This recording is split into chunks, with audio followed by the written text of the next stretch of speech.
인데요. 동의보감의 통치혈을 설명을 드리도록 하겠습니다. 동의보감에 보면 담이 허한 불면증에는 규음열을 치료한다고 했는데요.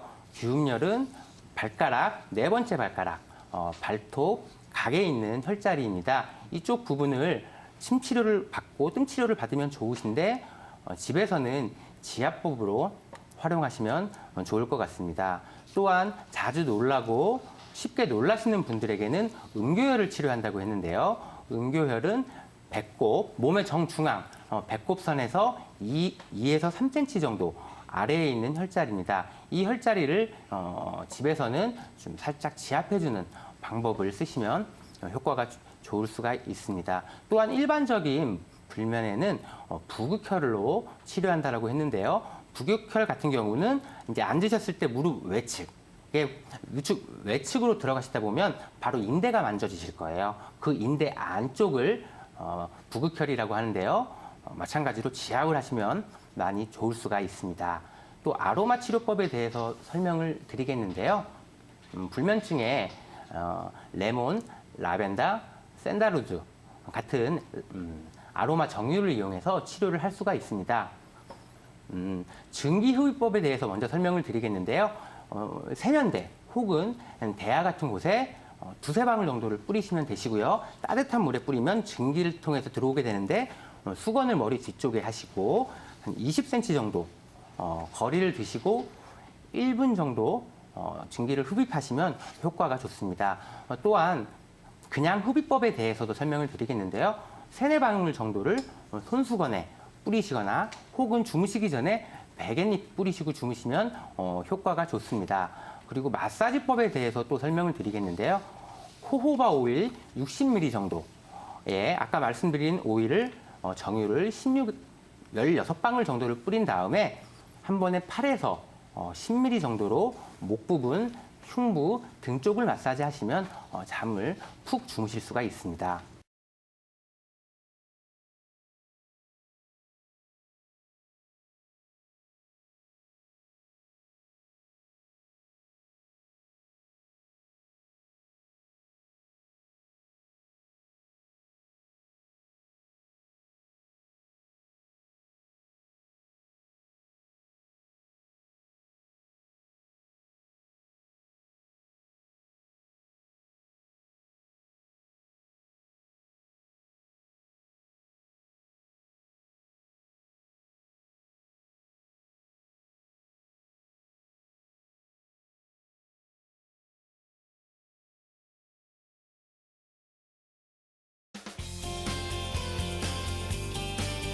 안녕하십니까. 시청자 여러분들의 건강에 보약이 되는 시간, 수요 건강 스페셜 한의학 박사 안상원 원장입니다.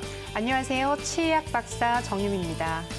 오늘도 건강과 관련된 다양한 정보 제공과 시청자분과의 1:1 맞춤 상담이 준비되어 있습니다. 방송을 시청하시면서 건강과 관련하여 궁금하신 점이 있으시면 지금 바로 02-2000-4959로 많은 전화 부탁드립니다. 그럼 이야기 나눠볼 주제 화면으로 먼저 만나보시죠. 국내 치매 환자 61만여 명. 우울증 환자의 자살 시도율 70%. 공황장애와 불면증 환자 수 역시 급증하면서 정신건강에 대한 관심이 높아지고 있습니다. 누구에게나 언제나 찾아올 수 있는 마음의 병. 이제 적극적인 예방과 치료가 시급한 때. 자연요법으로 몸과 마음의 균형을 회복하는 한방 신경정신치료를 알아봅니다. 네, 오늘 수요 스페셜 주제는 현대인들이 극복해야 될 과제, 신경정신건강입니다. 오늘 도움 말씀 주실 임재한 원장님, 박대명 원장님 화면으로 먼저 만나보시겠습니다.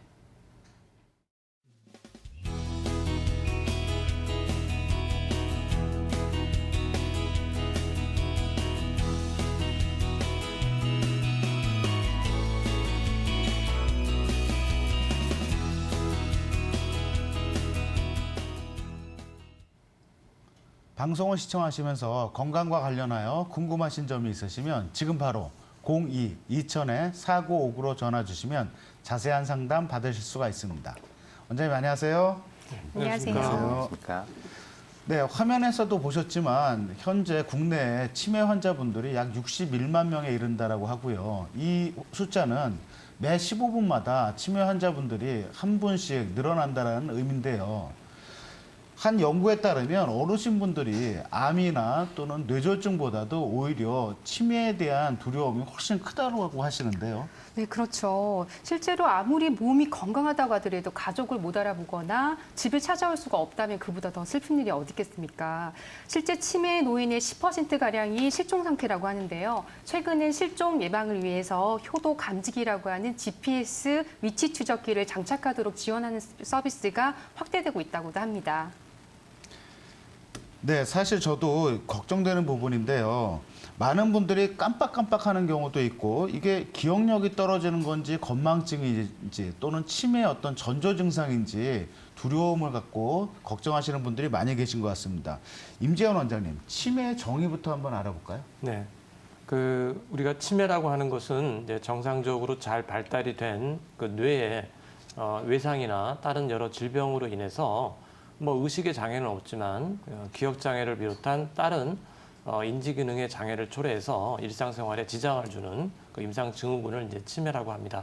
그래서 이제 여기서 이제 기억 장애 말고 또 다른 인지 기능 장애라고 했는데 인지 기능 장애로는 이제 뭐 시공간 능력이 좀 떨어지거나 언어 능력이 좀 떨어지거나 우리가 실행 능력이라고 합니다. 어떤 일을 행하는 능력이 떨어지거나 또 관리 기능이라고 하는데 어떤 일을 계획해서 목표를 가지고 그걸 이수하는 그런 능력을 말하는데 이제 이런 능력들이 다 이제 저하되게 되는 병이 이제 치매입니다. 네, 실제로 우리나라에서 치매 환자분들의 유병률은 얼마나 될까요? 네, 이 치매 환자분들 유병률이 이제 나날이 늘어나고 있습니다. 특히 이제 그 연세가 이제 65세 이상 이제 환자분들의 경우는 전체 인구의 한 10%가 치매 환자라고 알려져 있고요. 또 60대 환자분들 뭐 70대, 80대 올라갈수록 그 치매 환자 비율이 더 높아지는 것으로 나타나고 있습니다. 그래서 현재 그 2014년도 통계를 이제 보면 서울시 인구 중에 한 노인 인구의 한 10% 정도인 한 15만 명 정도가 이제 치매 환자로 추정이 되고 있고요. 2020년이 되면 한 20만 명 정도까지 늘어날 것으로 이렇게 추측이 되고 있습니다. 그렇다고 하면 거의 2030년 정도에는 20% 분들이 이제 치매를 앓게 된다는 말인데요. 치매가 노화에 의해서 생기는 경우도 있긴 하지만 어떤 다른 질병 때문에 생기거나 하진 않나요? 네, 그 치매는 이제 정상적으로 좀 기억력이 떨어지고 뭐 이렇게 하는 그런 정상적인 노화 과정하고는 좀 다르게 일반 다른 노인분들하고 격차가 날 정도로 심한 이제 인지 기능이 저하되는 거를 이제 치매라고 합니다. 그래서 치매를 이제 일으키는 여러 가지 이제 원인 질환들이 있습니다. 그래서 간단히 좀 말씀을 드리면 우선 제일 많은 게 이제 알츠하이머 병입니다.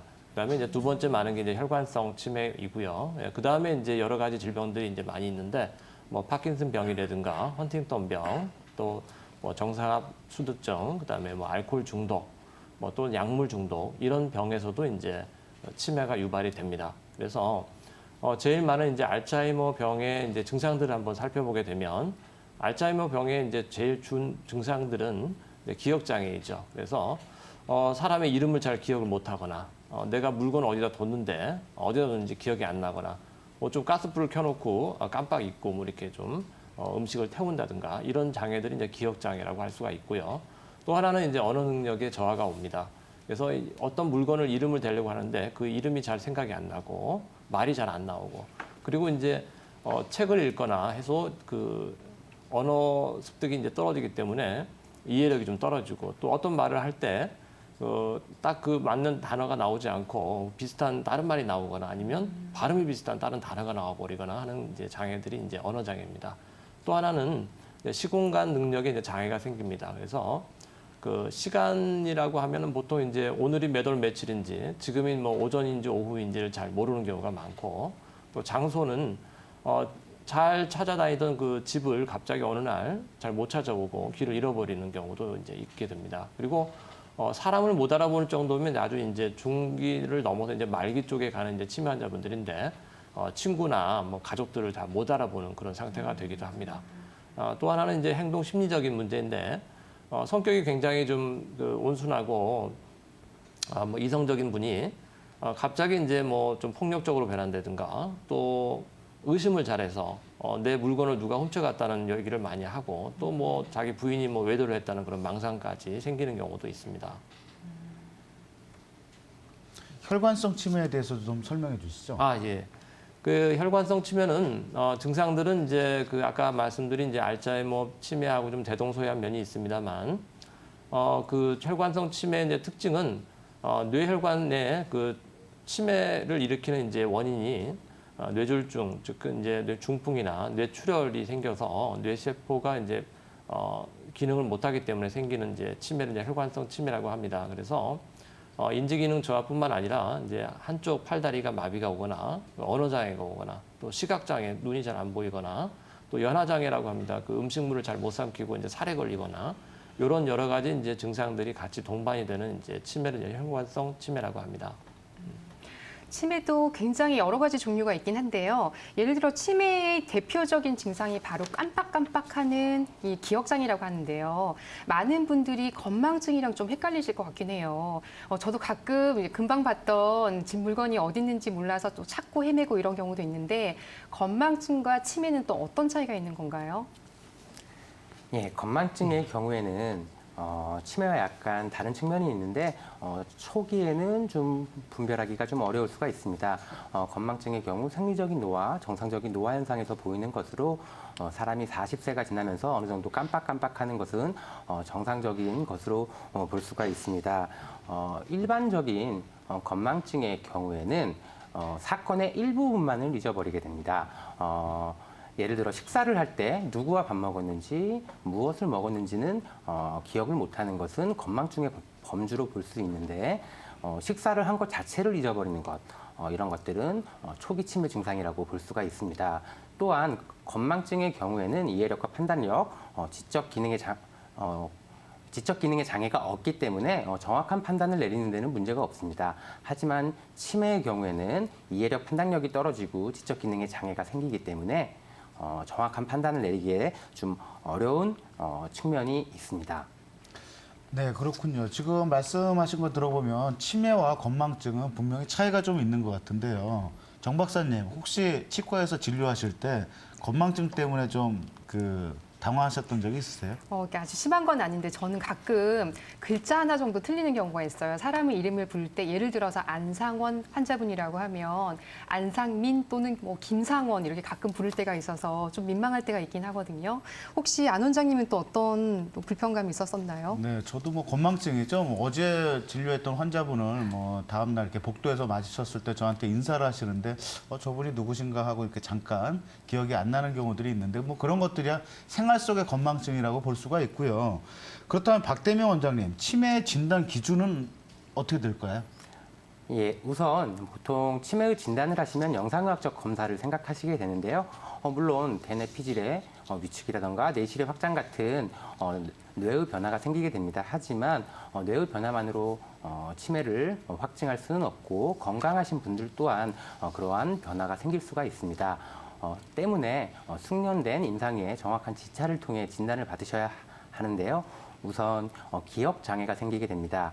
이 기억 장애는 예전에 했던 일들을 잊어버리는 것, 사건들을 잊어버리는 것을 포함하고 앞으로 학습하는 것들을 기억하지 못하는 것을 포함하게 됩니다. 또한 실어증, 실행증, 실인증, 실행 기능의 장애가 생기게 되는데 단어라든가 언어의 구성이 정확하지 않기 때문에 실어증이 생기게 되고요. 행동을 제대로 구성할 수 없기 때문에 실행증이 생기게 됩니다. 또 감각기관은 정상이나 그것들을 재구성하여 무엇인지 판단하기가 어렵기 때문에 실인증이 생기게 되고요. 추상적인 능력이 손상되고 일을 계획하고 조직하지 못하기 때문에 실행 기능에 이상이 생기게 됩니다. 이런 증상들의 한 가지와 함께 기억장애가 있다면 치매로 진단할 수가 있겠습니다. 역시나 기억장애가 굉장히 중요한 진단 기준이 되긴 하네요. 그렇다고 하면 한의학에서 이 치매를 치료하는 방법은 또 어떤 것이 있을까요? 네, 한의학에서 이제 치매를 치료하는 이제 방법들에는 여러 가지가 있습니다. 가장 대표적인 것으로는 이제 한약 치료가 있는데요. 이제 한약 치료는 뭐 단미제라고 해서 이제 한두 가지 약제로 이제 치료하는 경우도 있고, 또 여러 가지 이제 약제들을 이제 모은 처방을 가지고 이제 환자한테 투여를 해서 치료하는 이제 치료 방법도 있습니다. 근데 이제 이 탕약 치료의 이제 뭐랄까 유효성에 대해서 간단히 말씀을 드리겠습니다. 탕약 치료를 하게 되면 우선 이제 인지기능 쪽에서 기억 장애라든가 이런 게 향상이 되고 또 일상생활하는데 이제 좀 향상된 능력을 좀 보여주고 그다음에 이제 그 치매 환자들이 자주 호소하는 이제 뭐 정신 증상, 불안감이나 이제 우울감 이런 것들을 좀 개선시켜주는 효과가 있습니다. 또한 이제 치매 환자들이 이제 다들 노인분들이 대부분이기 때문에 변비라든가 소변 관련해서 여러 가지 힘든 증상들을 이제 치료해주는 효과가 있습니다. 또 하나는 이제 주된 또 침 치료가 있습니다. 그래서 침 치료 역시 이제 인지 기능들을 개선해주고 또 이제 불안하고 뭐 우울한 이런 정서 상태도 개선을 해주지만 침 치료가 이제 가장 유의한 거는 이제 역시 노인분들이 갖고 있는 통증 조절을 많이 해준다는 점에서 굉장히 장점이 있습니다. 그래서 관절통이라든가 어디 근육통이라든가 이런 통증들을 많이 잡아주는 역할을 합니다. 그 외에 이제 또 뜸 치료가 있습니다. 뜸은 이제 따뜻한 열기를 가지고 치료를 하는 방법이기 때문에 인지 기능도 올려주고 뭐 불면증에도 좀 도움이 되고 또 하나는 이제 배가 많이 차가워서 소화장애가 생기는 경우에도 많은 도움을 주고 있습니다. 그다음에 이제 또 부항 치료가 있죠. 부항 치료는 이제 속에 들어있는 이제 그 혈액들을 이제 피부로 끌어올려서 이제 피부를 이제 깨끗하게 해주는 그런 이제 치료법인데 부항 치료 역시 이제 불안감이나 우울감을 개선시켜주는 이제 좋은 효과가 있습니다. 그 외에도 뭐 아로마요법이나 뭐 이런 것들이 있는데 또 하나 좀 말씀드릴 거는 이제 한방 정신요법이 있습니다. 그래서 한방 정신요법은 이제 환자들의 이제 정서 상태를 개선시켜 주는데 가장 큰 도움을 주고 또 하나는 이제 치매 환자의 이제 가족분들이 굉장히 힘든 경우가 많은데 이렇게 이제 가족 치료 개념으로 가족분들의 건강을 챙겨주는데 이 한방 정신요법이 좋은 역할을 하고 있습니다. 네, 임지연 원장님. 그렇다면 그 한방에서 치매 환자분들이 내원하셨을 때 실제로 어떤 침자리들에 많이 이 자침을 하시나요? 네. 우선 그 침자리부터 간단히 말씀을 드리겠습니다. 우선 이제 침 치료의 이제 원칙이라고 할까요? 그러면 우선 전신에 있는 그 기운을 잘 소통시키는 게 원칙입니다. 그래서 우리 사람 몸에 있는 제일 꼭대기에 있는 이제 백회혈에 이제 자침을 하고 또 그 주변에 이제 사신총이라고 합니다. 그래서 정신 기능을 치료하는 혈자리가 있습니다. 그래서 백회혈하고 사신 쪽에 침을 넣고 우리가 이제 사관이라고 하죠. 이제 손 양쪽에 있는 이제 합곡혈, 그다음에 이제 또 발가락에 있는 그 같은 위치에 있는 이제 태충혈. 그래서 합곡혈하고 태충혈에 침을 놔서 전체 기운들을 이제 소통을 시키고 또 하나는 이제 우리 족삼리혈에다가 이제 침을 놓습니다. 그래서 족삼리혈은 비위 기능을 강화시켜서 소화 기능을 좋게 해가지고 영양 섭취가 잘 되게 하고 또 강장 기능이 있습니다. 그래서 좀 노인분들이 이제 허약해진 기운들을 좀 높여주는 기운이 있고 그 외에 이제 신문하고 내관이라는 혈을 놓는데요. 여기는 이제 정신 기능을 좋게 해주는 그런 효과가 있습니다. 또 하나 이제 그 한약 치료에 대해서 간단히 말씀을 드리게 되면 우리가 이제 치매 환자들한테 주로 사용되는 이제 약제를 쭉 조사를 해봤습니다. 우리나라에서 이제 동물 실험을 배제하고 실제 환자 그 치매 환자를 치료하는 처방들을 쭉 훑어보아가지고 거기에 공통된 약제가 뭐가 있는가 이렇게 알아보니까 가장 많이 이제 쓰이고 있는 약제는 이제 당귀입니다. 그래서 당귀는 이제 우리가 실험 논문에서도 뇌신경 세포를 보호한다라는 그런 기능이 밝혀져 있는 약제이기 때문에 이렇게 많이 응용이 되고 있는 것 같고요. 그 외에도 이제 인삼, 백출, 복령이 이제 그 다음으로 많이 쓰이고 있는데 이거는 이제 노인분들이 이제 허약하기 때문에 기를 보호하는 보기제 의미로 많이 쓰여서 보중 익기탕이나 십전대보탕에 많이 응용이 되는 이제 약제가 되겠습니다. 그 외에 이제 대왕이라는 게 있는데 대왕은 이제 변비를 치료하는 약입니다만 단순히 이제 변비 치료 말고도 이 치매라든가 정신 건강에 좀 도움을 주는 그런 역할을 하고 있습니다. 그리고 이제 원지 석창포가 이제 우리가 흔히 말하는 이제 총명탕의 재료가 되는데 역시 치매 환자들한테도 좋은 효과를 보이고 있습니다. 네, 그렇군요. 생각보다 한의학적인 치매 치료 방법들이 상당히 다양한 것 같은데요. 많은 분들이 이제 걱정하시고 또 궁금해하시는 게 과연 치매에 잘 걸리는 체질이 있을까? 또 치매가 어떤 유전적인 영향을 받는 건지 또 체질적인 원인인지 아니면 환경적인 또는 음식적인 그런 어떤 치매에 잘 걸릴 수 있는 확률이 높은 분들이 있을까요? 박대면 원장님? 예, 치매에 잘 걸릴 수 있는 환경적인 요인에 대해서 먼저 말씀을 드리겠습니다. 일본의 한 연구기관에서 발표한 연구 결과인데 결론은 사회적인 상호 교류가 부족한 분들이 치매에 많이 걸리더라 하는 연구 결과로 개선을 하셔서 사회적인 상호 교류를 많이 하시는 것이 치매 예방에 도움이 될 수가 있습니다. 어렸을 때는 공부를 하지 않고 취미나 스포츠 없이 무료하게 지내고 커서는 일 중독에 걸려 스포츠, 취미 활동을 하지 않는 경우, 그리고 취미 없이 친구 없이 비사교적으로 생활하는 경우, 그리고 돈은 궁핍하지 않은데 시간이 너무 많아서 혼자 있는 시간이 많으신 분들, 그리고 최근과 같이 핵가족화되는 환경에서 가족 간의 상호 교류가 없는 분들, 그리고 도시 생활에 사회적인 이웃과 상호 교류가 없는 분들, 그리고 삶의 보람이라던가 삶의 의미를 찾지 못하시는 분들이 치매에 걸릴 확률이 높은 것으로 나타났습니다. 또 예를 들어서 보면 은퇴 전에 사업을 하시던 분들 활발하게 활동을 하실 때는 치매가 잘 오지 않는 것을 볼 수가 있는데요. 보통 은퇴를 하시고 1, 2년 안에 무료하고 좀 우울하게 생활을 하시다가 갑자기 치매가 오는 경우가 많은 것을 볼 수 있습니다. 따라서 좀 은퇴 이후에도 적절한 취미 활동을 하시고 사회 활동을 하셔가지고 치매를 예방하는 것이 좋을 것 같습니다. 네, 박대명 원장의 말씀을 들어보니까 일단 저희 아버님하고 어머님은 이 치매에 걸릴 확률이 좀 낮으신 것 같아요. 지금도 사회 활동도 많이 하시고 또 저희 어머님은 일주일에 몇 번씩 노인정에 가셔서 친구분들하고 고스톱을 치시는데요. 이렇게 성격이 활달하고 친구분들이 많고 또 사회 활동을 계속 하시는 분들이 결국은 두뇌 활동에도 상당히 도움이 되실 것 같습니다. 그죠? 예, 맞습니다. 특히 사회적 상호 교류를 하며 두뇌를 많이 쓰기 때문에 꼭 그런 활동들을 하시는 것이 필요하다고 볼 수가 있습니다. 네, 잘 알겠습니다. 그렇다면 치매에 걸릴 조건을 많이 갖고 계신 분들이 뭐 전조 증상이라고 할까요?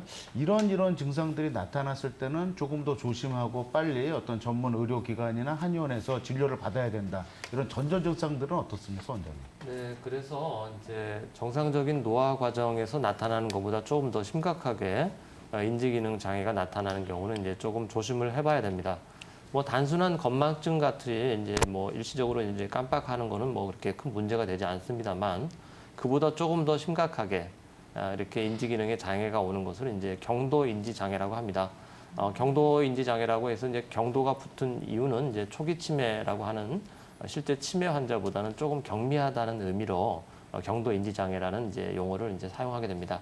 뭐 같은 의미로 이제 치매 고위험군이라는 용어도 사용하게 되는데 역시나 이제 이 환자들을 이제 환자라고 하기는 좀 아직은 좀 그렇습니다만 이분들은 이제 우리가 주의 깊게 이제 관찰을 해야 되는 이유는 이분들이 이제 실제 치매로 넘어가는 비율이 많이 높다는 얘기입니다. 일반인들의 경우는 매년 이제 알츠하이머형 치매로 진행이 되는 경우가 뭐 전체 인구의 한 1, 2%밖에 안 되는데 이 경도 인지 장애를 갖고 있는 분들의 경우는 매년 이제 한 15에서 한 20% 정도가 알츠하이머형 치매로 진행이 되기 때문에 이런 분들에 대한 관리가 꼭 필요합니다. 네, 경도 인지 장애 치매 진행 위험도에 대한 자료가 있다라고 하는데요. 네. 한번 좀 설명을 해주시겠습니까? 네, 그거는 이제 저 그래프에서 보시면 그 MCI라고 하는 거가 이제 경도 인지 장애라고 하는 이제 병명이고요. 그다음에 이제 AD라고 하는 것은 이제 알츠하이머형 치매라는 뜻입니다. 그래서 왼쪽 그래프에서 보시면 실제로 이제 그 MCI에서 AD 알츠하이머 치매로 넘어가는 거가 1년에 12%라고 좀 나와 있죠. 뭐 이건 뭐 이제 통계마다 조금씩 다를 수는 있지만 그 우측을 비교를 해보면 굉장히 높다라는 걸 알 수 있습니다. 우측에서 보면 그 막대 그래프 위에 이제 컨트롤이라고 써 있죠. 이 컨트롤은 이제 그냥 일반 인구라고 보시면 되겠습니다. 일반 인구에서 알츠하이머형 디지즈로 이제 1년 동안에 발병하는 경우가 이제 1에서 2%, 100명 중에 한두 명이라는 얘기죠.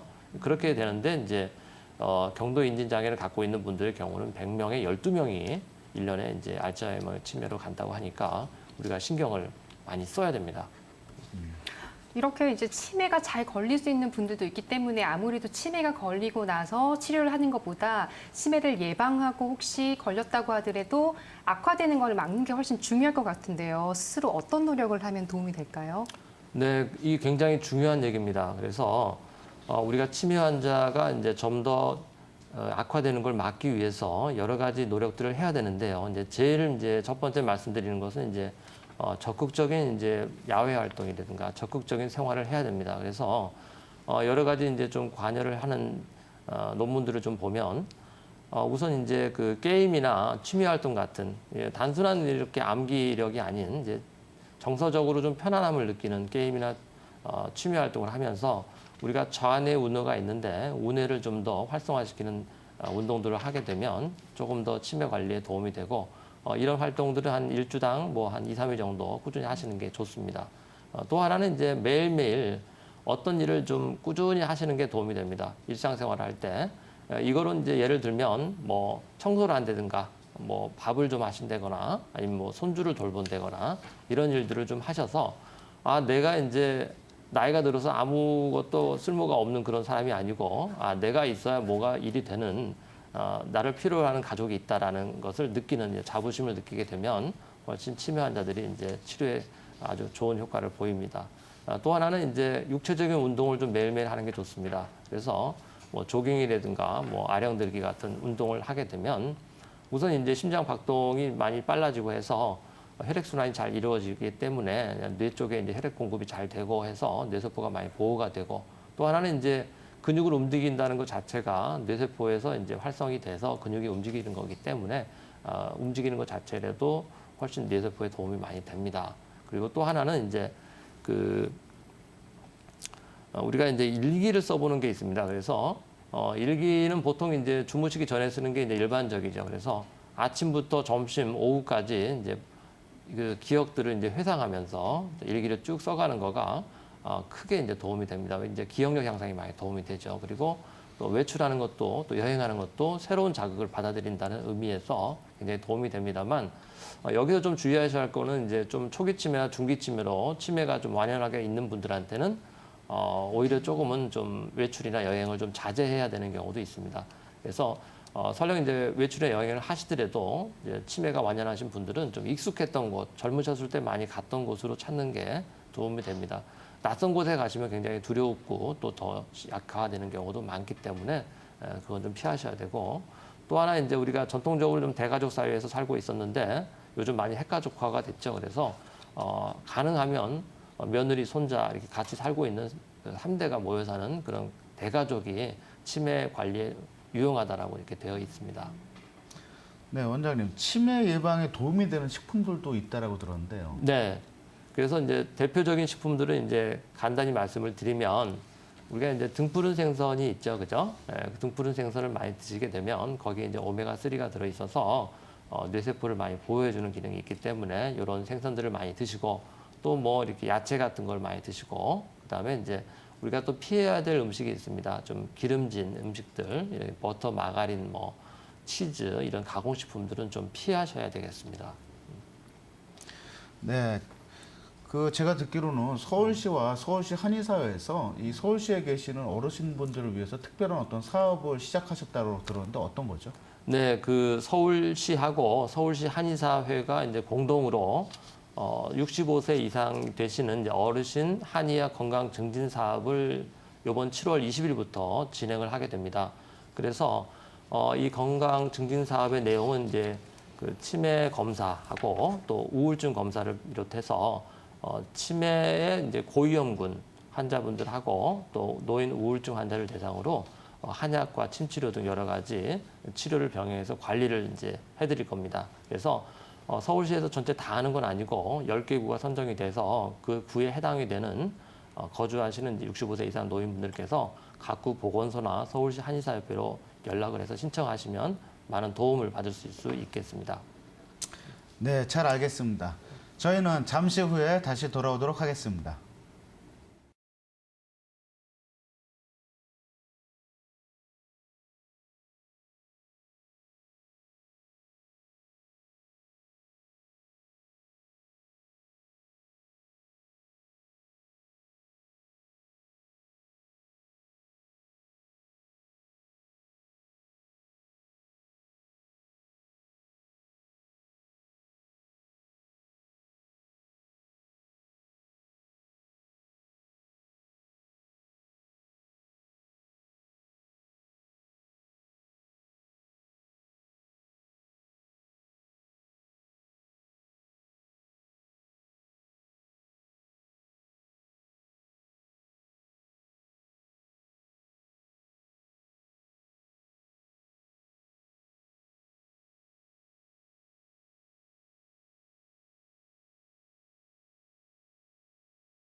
수요 스페셜 함께하고 계십니다. 오늘은 한방신경정신 전문의이신 임지연 원장님, 박대명 원장님을 모시고 신경정신 건강에 대한 이야기를 나눠보고 있습니다.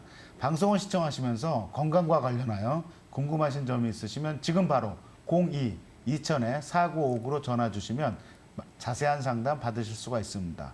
그럼 두 번째 주제 불면증으로 넘어가 보도록 하겠는데요. 많은 현대인들이 스트레스를 받기도 하고 또 한여름철에 요즘 같은 철에는 너무 더워서 잠을 잘 설치는 경우들도 많잖아요, 박사님. 그렇죠.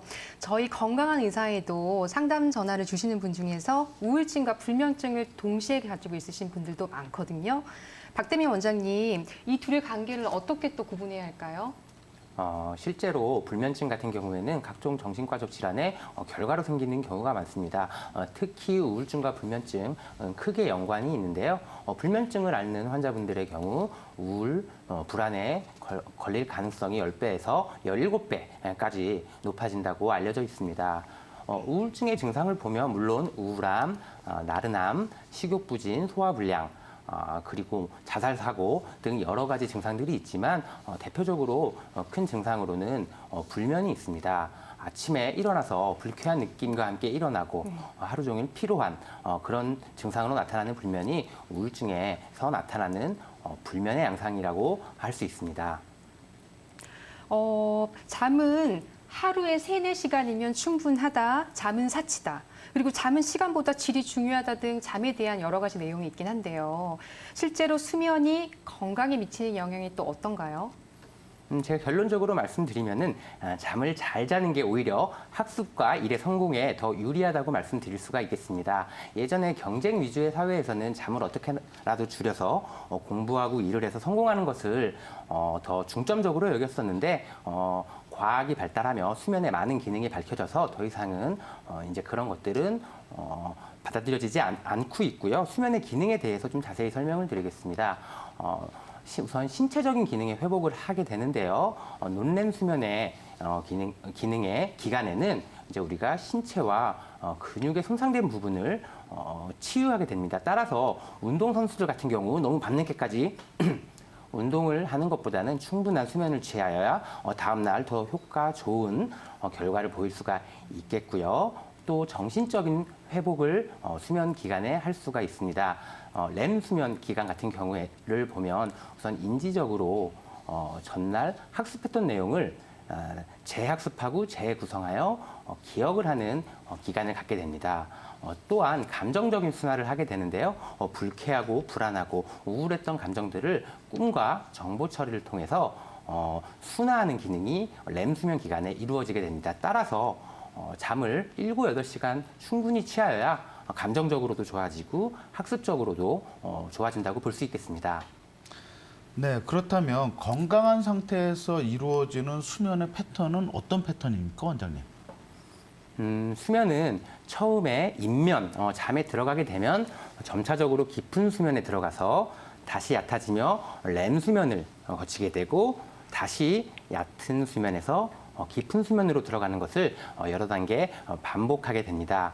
우선 처음 잠들었을 때 수면 1단계, 2단계까지가 얕은 수면이라고 볼 수가 있고요. 3단계, 4단계까지가 깊은 수면이라고 볼 수 있습니다. 이후에 수면에 들어간 지 90분 정도가 지나면 렘 수면 기간이 들어가게 되고요. 한 20분 정도 렘 수면 기간이 유지가 되게 됩니다.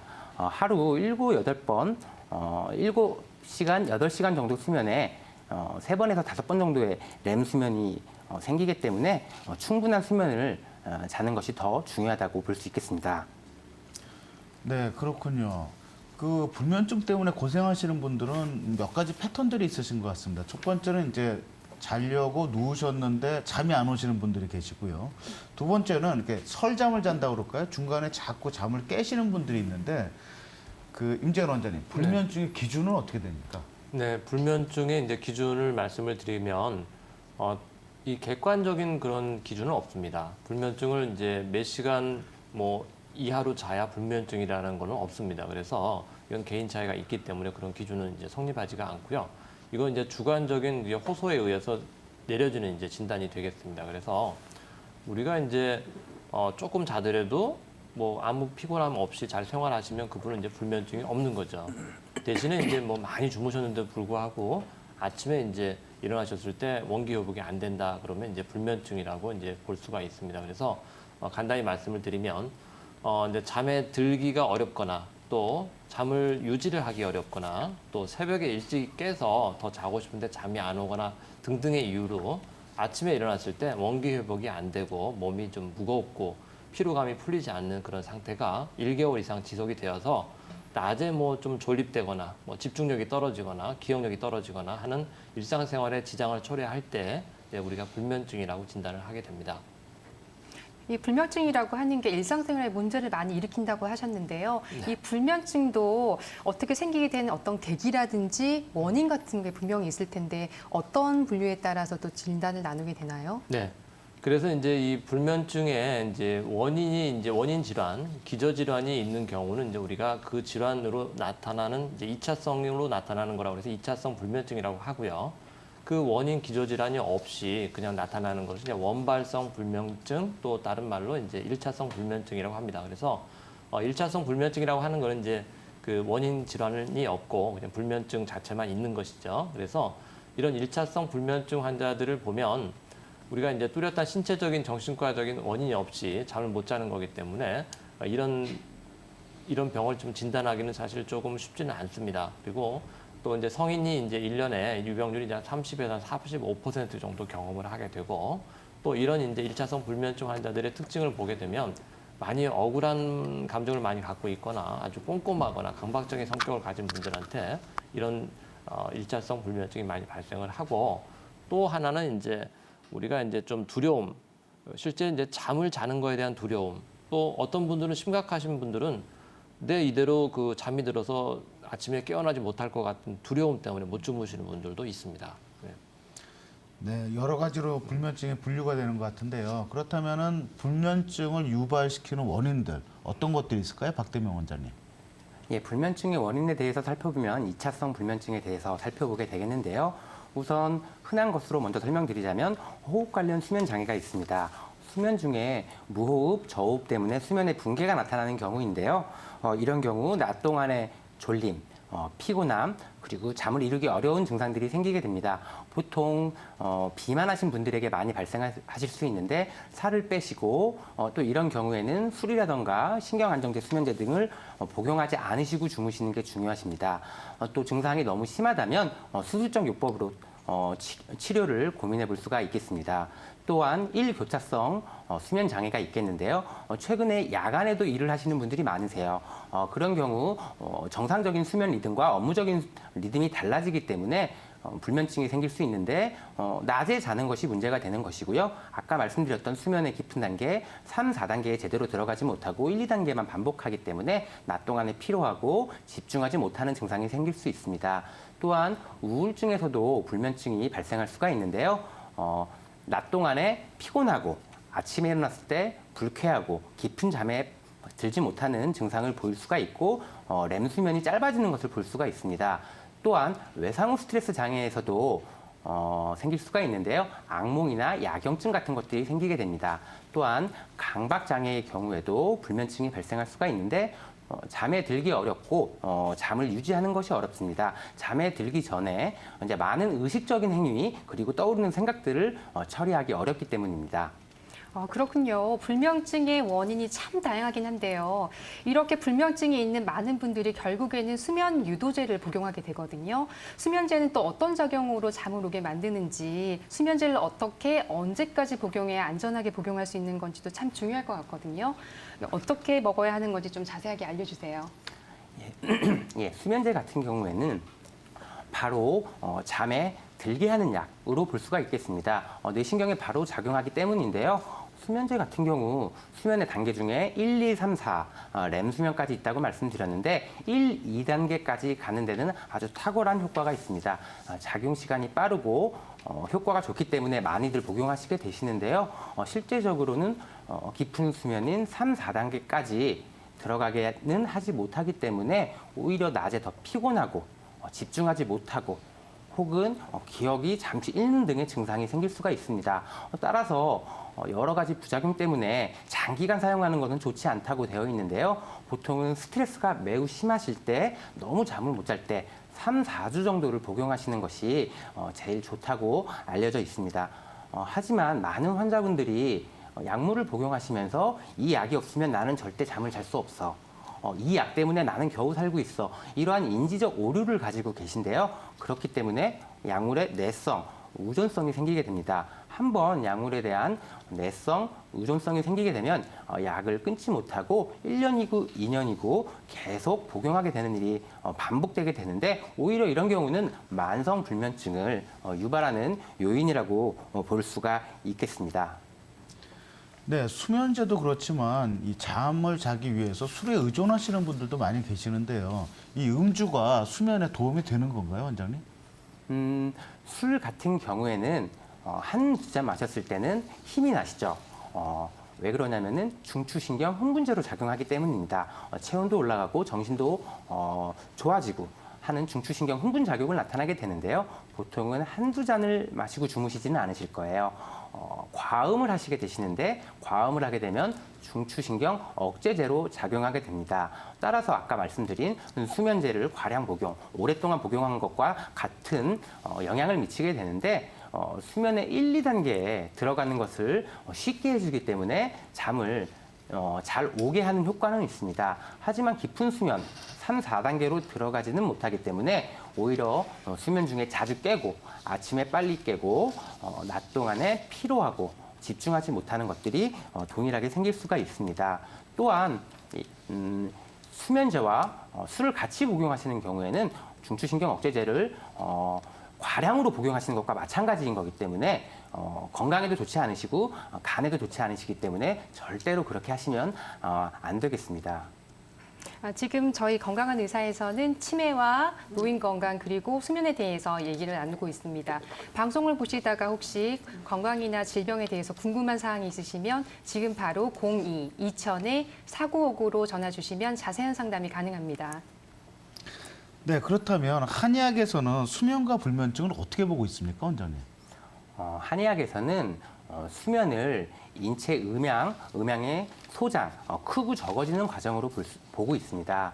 낮에는 위기가 체표요, 인체의 겉을 순행하기 때문에 눈이 뜨고 코로 향을 맡고 귀로 소리를 듣는 양적인 행동을 하게 되고요. 밤에는 위기가 체표의 안쪽인 내부로 들어가기 때문에 잠을 잔다고 보고 있습니다.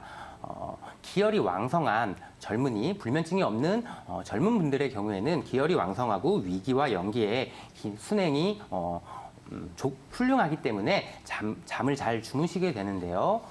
정열이 많이 부족하신 노인분들 혹은 큰 병 이후에 환자분들 같은 경우에는 정열이 부족해지고 위기와 연기의 운행이 문란해지기 때문에 밤에 잠에 잘 못 들어간다고 보고 있습니다. 한의학적으로 불면증의 병리에 대해서 설명드리겠는데요. 대표적으로 4가지 병리 상황을 볼 수가 있습니다. 우선 사결불수에 대해서 설명을 드리겠는데요. 사결불수 같은 경우에는 생각이 많아서 잠을 이루지 못하는 것입니다.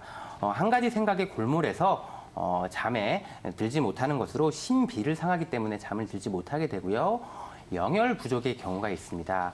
정열이 충분해야 위기와 연기와 운행이 제대로 돼가지고 잠에 들게 되는데요. 큰 병 이후, 산 후에는 영열이 부족해지기 때문에 심오하게 돼서 잠이 잘 오지 않게 됩니다. 또 음허내열의 경우가 있는데요. 정열이 부족해지고 음허의 단계까지 이르게 되면은 위로 열이 치받기 때문에 잠을 잘 이룰 수가 없습니다. 실제적으로 위로 열이 많이 뜨고 상기가 되고 변비가 생기시고 입이 마르시는 분들이 많으실 텐데요. 음허내열의 경우로 볼 수가 있겠습니다. 또한 신담허겁의 경우가 있겠는데요. 기의 순행이 원활하지 못해 습담이 생기게 되면 이 습담이 인체 기혈 순행을 다시 막아서 잠들지 못하는 경우로 볼 수가 있겠습니다. 아무래도 나이가 많이 들거나 기가 허하면 아무래도 이제 수면을 잘 못하고 불면증이 생긴다고 했는데 혹시 안상호 원장님은 요즘에 잘 주무시나요? 네, 저는 비교적 잠을 잘 자는 게 성격이 낙천적인 것 같습니다. 아무래도 여름이 되다 보면 잠을 못 주무시는 분들이 많긴 할 텐데요. 한의학적으로 이 불면증의 치료 방법은 또 어떤 것이 있나요?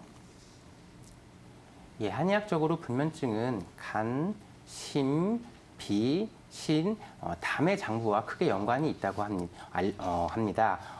그리고 허증과 실증을 중요하게 나눠서 치료하게 되는데요. 허증의 경우에는 정혈이 부족해지고 명혈이 부족해지는 타입이기 때문에 정혈을 보태주면서 안신하는 치료법으로 불면을 치료하게 되고요.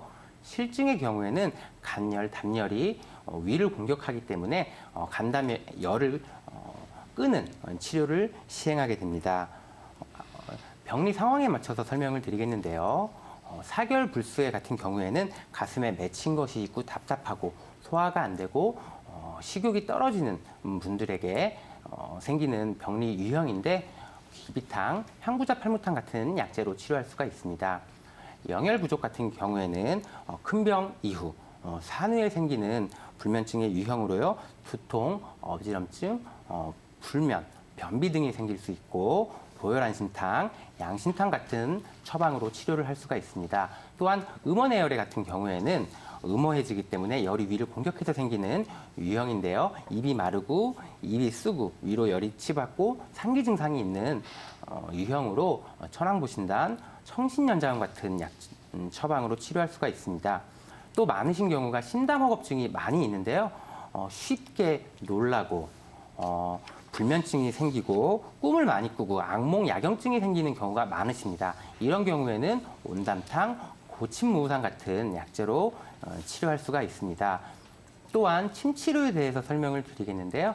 동의보감의 통치혈을 설명을 드리도록 하겠습니다. 동의보감에 보면 담이 허한 불면증에는 규음열을 치료한다고 했는데요. 규음열은 발가락, 네 번째 발가락, 발톱, 각에 있는 혈자리입니다. 이쪽 부분을 침치료를 받고 뜸치료를 받으면 좋으신데 집에서는 지압법으로 활용하시면 좋을 것 같습니다. 또한 자주 놀라고 쉽게 놀라시는 분들에게는 음교혈을 치료한다고 했는데요. 음교혈은 배꼽, 몸의 정중앙, 배꼽선에서 2에서 3cm 정도 아래에 있는 혈자리입니다. 이 혈자리를 집에서는 좀 살짝 지압해주는 방법을 쓰시면 효과가 좋을 수가 있습니다. 또한 일반적인 불면에는 부극혈로 치료한다라고 했는데요. 부극혈 같은 경우는 이제 앉으셨을 때 무릎 외측, 외측으로 들어가시다 보면 바로 인대가 만져지실 거예요. 그 인대 안쪽을 부극혈이라고 하는데요. 마찬가지로 지압을 하시면 많이 좋을 수가 있습니다. 또 아로마 치료법에 대해서 설명을 드리겠는데요. 불면증에 레몬, 라벤더, 샌다루즈 같은 아로마 정유를 이용해서 치료를 할 수가 있습니다. 증기흡입법에 대해서 먼저 설명을 드리겠는데요. 세면대 혹은 대야 같은 곳에 두세 방울 정도를 뿌리시면 되시고요. 따뜻한 물에 뿌리면 증기를 통해서 들어오게 되는데 수건을 머리 뒤쪽에 하시고 한 20cm 정도 거리를 두시고 1분 정도 증기를 흡입하시면 효과가 좋습니다. 또한 그냥 흡입법에 대해서도 설명을 드리겠는데요. 세네 방울 정도를 손수건에 뿌리시거나 혹은 주무시기 전에 베갯잎 뿌리시고 주무시면 효과가 좋습니다. 그리고 마사지법에 대해서 또 설명을 드리겠는데요. 호호바 오일 60ml 정도에 아까 말씀드린 오일을 정유를 16방울 정도를 뿌린 다음에 한 번에 8에서 10ml 정도로 목 부분, 흉부, 등 쪽을 마사지 하시면 잠을 푹 주무실 수가 있습니다. 네, 한의학에서도 불면증을 치료하는 방법들이 상당히 다양하게 있는 것 같습니다. 제가 알고 있기로는 신경정신질환을 치료하는 방법들 중에요. 인지행동요법이라는 방법이 있는 걸로 알고 있습니다. 임재현 원장님, 불면증 환자분들한테 도움이 될 수 있는 인지행동요법들은 어떤 것들이 있을까요? 네. 우선 그 인지행동요법에 대해서 간단히 말씀을 드리면 우리가 이제 약물 치료하고 대비되게 우리가 이제 심리 치료라고 보시면 되겠습니다. 그래서 어떤 이제 정신적인 질환을 갖고 있는 분들은 이제 그 질환에 대해서 굉장히 극심하게 공포감을 갖거나 어떤 이제 문제점이 굉장히 심각하다라고 느끼는 그런 인지적인 오류를 대부분 갖고 있습니다. 그래서 그런 인지적인 이제 오류를 교정시켜주고 또 그런 잘못된 인지로 인해서 쓸데없는 행동들을 하는 경우도 많습니다. 그래서 그런 행동들을 이제 고쳐주는 치료라고 해서 인지 행동 치료라고 합니다. 불면증의 경우에는 이 환자분들이 이제 우리 정상인들 같으면 하루 이틀 잠을 못 자도 뭐 내가 조금 오늘 컨디션이 좀 뭐 나쁘거나 아니면 좀 스트레스 받는 일이 있어서 좀 못 잤구나라고 대수롭지 않게 생각을 하는데 이 불면증이 있는 분들은 그걸 굉장히 심각하게 받아들입니다. 그래서 마음에 이제 굉장한 그 공포감이 있게 돼서 그런 공포감 때문에 다음 날 또 잘 때도 또 더 못 자게 되는 그런 악순환이 되는 거죠. 그래서 이런 이제 그 잘못된 인지, 이런 그 하루 이틀 잘 못 잤어도 뭐 건강에 큰 문제가 없다라는 생각을 가져야 되는데 극심한 공포감을 갖고 있는 경우에는 이제 의학적인 이제 우리가 지식이 있는 이제 의사 선생님들이 요 불면증에 대해서 원인부터 증상까지 뭐 예후까지 다 같이 설명을 해주면서 안심시켜주는 이제 치료가 필요합니다. 또 하나는 이제 그 행동요법 중에서 아까도 말씀드린 것처럼 이제 술을 뭐 한 번씩 드시거나 그런 잘못된 이제 행동을 하시게 되는데 이제 그런 것들을 좀 막아 주셔야 되고 또 하나 이제 그 낮잠을 잔다거나 또 이제 그 밤낮이 바뀌어서 뭐 밤에 뭐 잠을 안 자고 일을 한다거나 또 낮에 뭐 자려고 한다거나 이런 이제 행동을 좀 수정하는 게 필요합니다. 이런 걸 이제 통틀어서 이제 인지 행동요법으로 이제 볼 수가 있겠습니다. 또 하나는 이제 우리가